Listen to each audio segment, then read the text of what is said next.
We stand stronger together than we ever do apart. They're the kind words our community needed to hear after being dealt the devastating news the Waldo Canyon fire had destroyed its first home. At the time, I was a forest supervisor. The fire was right above Colorado Springs. The forest supervisor handing out the good and the bad during daily media briefings, addressing the 32,000 evacuees as if they were family. You know, if I look back on the times of my life when things were tough and I needed hope, there was always somebody there. My desire is to be that same type of leader.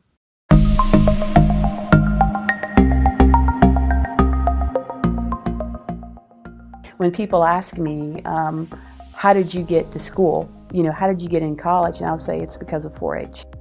You know, up until that point, the careers that I knew about were you can be a doctor, a lawyer, a teacher, a scientist, and none of those really, you know, did a whole lot for me. But the ideal of managing a piece of land on behalf of the American people so that my kids could have the same experience I was having, that was the connection. It was really more about serving and protecting. And that drew me then, and that draws me now.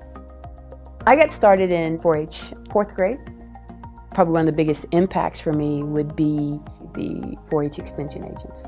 They gave me exposure to fields of study that I never would have had before. If it wasn't for my being in 4-H and then going to that leadership camp, then I wouldn't ever have had the chance to perform. I wouldn't have met the deans, and I wouldn't, you know, have gotten a scholarship, and I wouldn't have gone to UT. Dean Hall's exact words were, if you're interested in going to the University of Tennessee, we're going to chase you like a hound dog on a raccoon to get you in. You know, I had siblings who were A and B students all around. I was not that student, but I wanted to be that student, and so I worked really hard at that.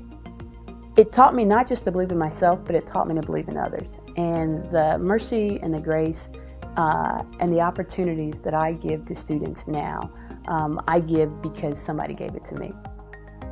I think a lot of people, when they hear ag, they have this visual that comes to mind, like old MacDonald had a farm, or Bambi and Thumper in the woods. They're not thinking that these are actual sciences and careers. I mean, I never was taught that I could have a career in natural resources. I never even knew that was an option until I was given the option.